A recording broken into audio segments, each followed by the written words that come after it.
Bonjour Raoul Costa de Beauregard. Bonjour Anissé. Comment allez-vous? Très bien, merci beaucoup, je suis ravi d'être là. Moi aussi, je suis ravi de vous accueillir parce qu'on vous connaît de plus en plus. On voit souvent vos affiches dans le métro aujourd'hui. Juste pour ceux qui ne vous connaissent pas, resituez-nous un peu votre entreprise. Racontez-nous ce que fait Back Market. Alors Back Market, c'est une entreprise qui est française. Elle a été fondée il y a 6 ans, en 2014, et en fait c'est la première place de marché où les consommateurs peuvent acheter des produits qui sont reconditionnés. Donc ce ne sont pas des produits d'occasion comme on peut trouver sur Le Bon Coin ou sur eBay. Ce sont des produits qui ont été remis à neuf par des professionnels certifiés qui sont les reconditionneurs. Oui, c'est ça la Donc vous différence trouvez ces produits sur entre Back l'occasion et le Market. reconditionné. Il y a une différence énorme en fait. Donc les produits reconditionnés qui sont exclusivement vendus sur Back Market sont des produits qui ont été testés et qui ont été remis à neuf par des usines de reconditionnement. Et ils viennent aussi avec une garantie de 12 mois. Oui, c'est ce qui fait la grosse différence. Alors justement, qu'est-ce que vous dites que vous proposez une alternative aux produits neufs. Comment ça se passe exactement quand vous dites que ce sont des produits qui sont reconditionnés avec 12 mois de garantie? Comment ça se passe? Comment on arrive à le faire, cette fameuse garantie de 12 mois? Oui, en fait, en ce moment, il y a une double crise pour les consommateurs, qui est une crise écologique et une crise économique avec le Covid. Et en fait, du coup, le reconditionné, c'est une réponse parfaite pour cette situation où les consommateurs, ils ont besoin de consommer toujours, ils ont toujours les mêmes besoins.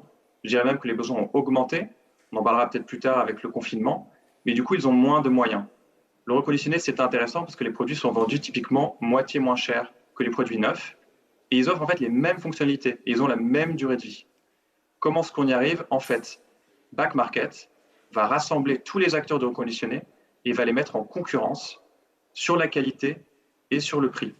Du coup, quand un client cherche un produit sur Back Market, comme par exemple un MacBook ou un téléphone, on va regarder toutes les offres des reconditionneurs et l'algorithme va choisir une seule offre, qui est l'offre qui est de meilleure qualité et de meilleur prix pour le client.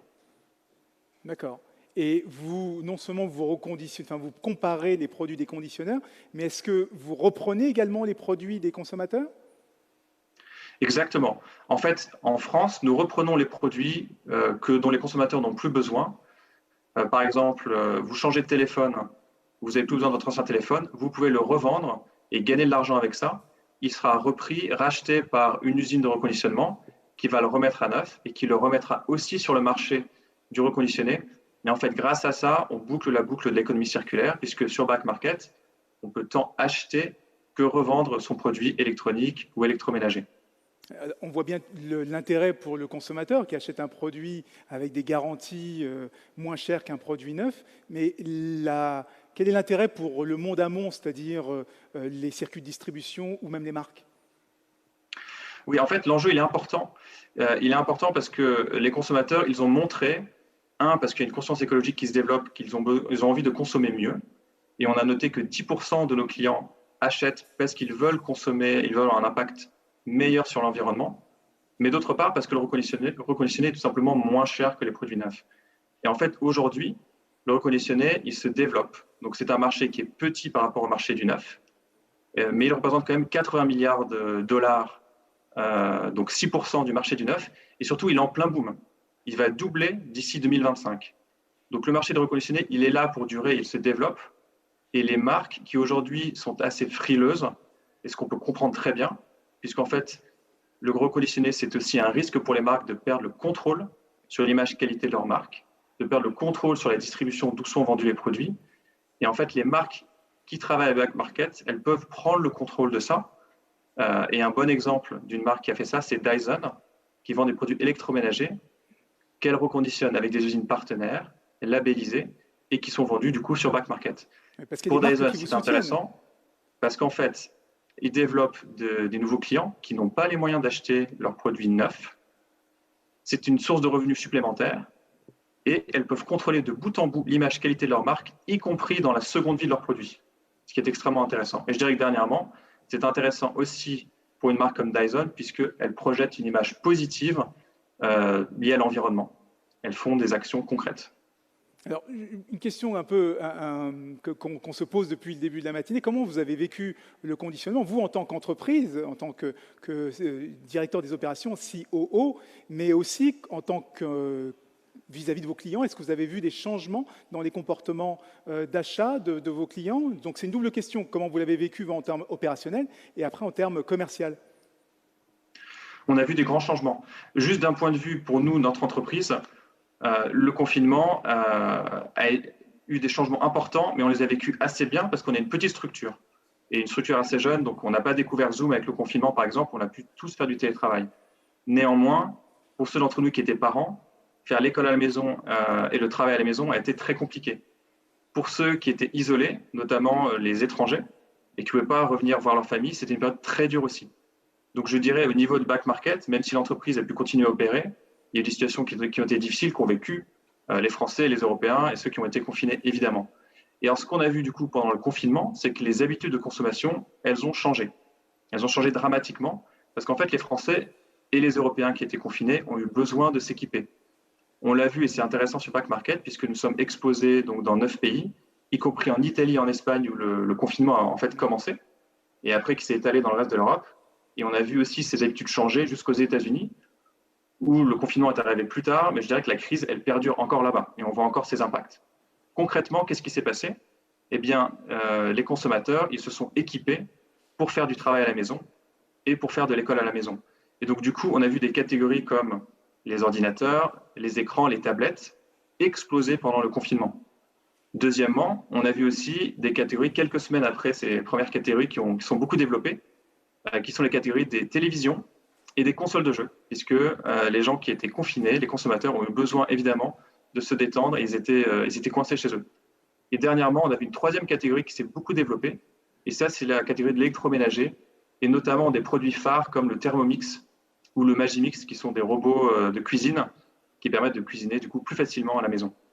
Alors, Et on vous connaît surtout pour les produits high-tech, mais il n'y a pas que ça. On a parlé d'électroménager à l'instant. Est-ce que, je ne sais pas moi, est-ce qu'il y a eu beaucoup plus de vélos ou de trottinettes que vous avez vu apparaître dans vos ventes? absolument. En fait, là, ce que j'ai décrit, c'était vraiment ce qui a changé pendant le confinement, mais on a vu que les habitudes elles ont continué à changer après le confinement. Puisqu'en fait, les catégories qui se développent le plus en ce moment, et là on a le plus fort taux de croissance, ce sont les vélos électriques, les trottinettes électriques. En fait, on voit que les consommateurs, bon, ils retournent au travail, mais ils n'ont pas forcément envie de se retrouver dans les transports en commun, où ils risquent plus facilement d'attraper le Covid. Et donc, du coup, ces nouveaux moyens de transport sont plébiscités et sont les catégories qui se développent en ce moment.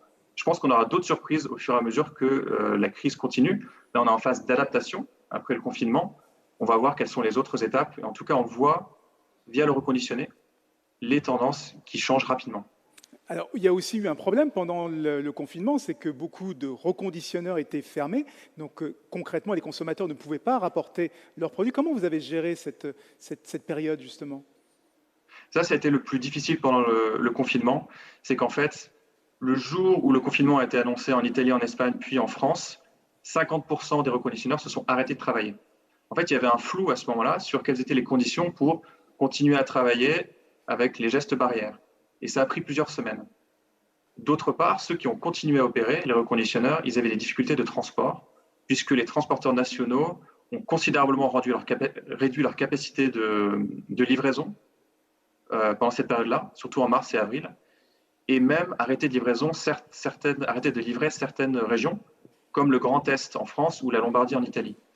Donc du coup, ce que l'on a fait, c'est que l'on a aidé les reconditionneurs sur le transport, qui était vraiment le point qui les a bloqués le plus fort. On a eu la chance de développer un service de transport fin 2019, alors qu'on n'avait aucune idée évidemment que le Covid allait arriver. On a développé cette offre. Pourquoi? Parce qu'en fait, on cherchait à offrir des services pour les reconditionneurs en utilisant notre taille et surtout notre présence à l'international. Et on s'est dit, le transport, c'est sans doute ce qui va plus les aider. Ce n'est pas le cœur de métier de reconditionneurs, qui sont des usines qui remettent à neuf des produits, et pourtant, c'est un coût important. Donc, ce qu'on a fait, c'est qu'on a négocié, en consolidant toutes les commandes faites sur Back Market, des coûts très intéressants avec un transporteur international, et on a fait bénéficier tous nos reconditionneurs de ces tarifs-là de transport. La chance qu'on a eue, c'est que ce transporteur qui est DHL ne s'est pas arrêté pendant le confinement, ce qu'on n'avait pas prévu évidemment, et a livré tous les codes postaux, tout le temps. Et donc, du coup, ça a été vraiment, pour les reconditionneurs, le moyen de continuer à opérer, de continuer à livrer. Et ce qu'on a noté, c'est qu'au bout de 4 semaines, on est revenu à 100% de reconditionneurs qui étaient actifs et qui pouvaient réaliser des ventes et qui pouvaient même reprendre des produits aux consommateurs. Alors, juste pour terminer, vous êtes un peu un exemple de ce qu'on essaie de démontrer aujourd'hui, c'est-à-dire qu'on peut profiter de la crise pour en même temps accélérer sa croissance. C'est ce que vous avez fait pendant cette période de pandémie, hein. Vous avez ouvert à l'international. Oui, en fait, exactement. On avait 6 pays à la fin de l'année dernière et on en a ouvert 3 nouveaux cette année, de janvier jusqu'à juillet, et on en a un autre qui est en cours d'ouverture, qui sera ouvert d'ici la fin de l'année. Donc on a ouvert ces 3 pays en Europe, qui sont l'Angleterre, qui sont la Hollande et qui sont l'Autriche, parce qu'en fait, on veut offrir des nouveaux débouchés à nos reconditionneurs. C'est très facile de livrer des produits, notamment avec notre service de transport, en Europe. Il y a des clients dans chaque pays qui ont des besoins de s'équiper. Et donc, on offre à nos reconditionneurs une opportunité d'exporter et finalement de vendre leurs produits à des clients d'autres pays. Donc, c'est ce qu'on a fait. Et vraiment, ce qui nous a permis de le faire relativement facilement, c'était encore une fois ce service de transport international qui finalement ont demandé juste aux reconditionneurs de se concentrer sur remettre des produits à neuf pour les mettre, pour ensuite nous les livrer à tous les clients. Donc, aller un peu plus loin que Le Bon Coin, eBay, enfin tous ces sites où on peut acheter comment on appelle ça, de l'occasion, De l'occasion. rajouter cette fameuse certification, cette garantie, aider vos partenaires qui sont reconditionneurs en enlevant cette friction qu'il peut y avoir sur la livraison et sur le transport, et un développement qui se fait à l'international aujourd'hui. Donc c'est un peu on parlait beaucoup de recyclage, vous donnez une nouvelle vie aux produits. C'est un peu ça, pour conclure, votre mantra. Oui, en fait, pour terminer, pour nous, le recyclage, en fait, c'est déjà du gâchis. Plutôt que de recycler des produits qui sont parfaitement fonctionnels, ou alors qu'il suffirait de changer un composant pour qu'il soit fonctionnel, il faut les réutiliser, il faut les réemployer. Ça, c'est le reconditionnement. On le fait sur Back Market et on travaille avec les marques, avec les e-commerçants. Il y a des opportunités très intéressantes pour les deux. Pour les marques, pour contrôler l'image qualité jusqu'au bout, y compris la seconde vie de leurs produits, pour recruter des nouveaux clients. Pour les e-commerçants dont on a moins parlé, pour en fait multiplier la marge sur leurs invendus, que l'on peut revaloriser en vendant comme des produits reconditionnés. Et en fait, pour les deux acteurs, les marques et les e-commerçants, c'est s'ancrer vraiment dans l'écologie responsable. Merci beaucoup, Raoul Costa de Beauregard. Merci nous avoir expliqué un peu partagé votre expérience pendant ces mois qui ont été assez difficiles pour tout le monde. Et on voit qu'on peut en profiter pour justement réaccélérer en matière de croissance.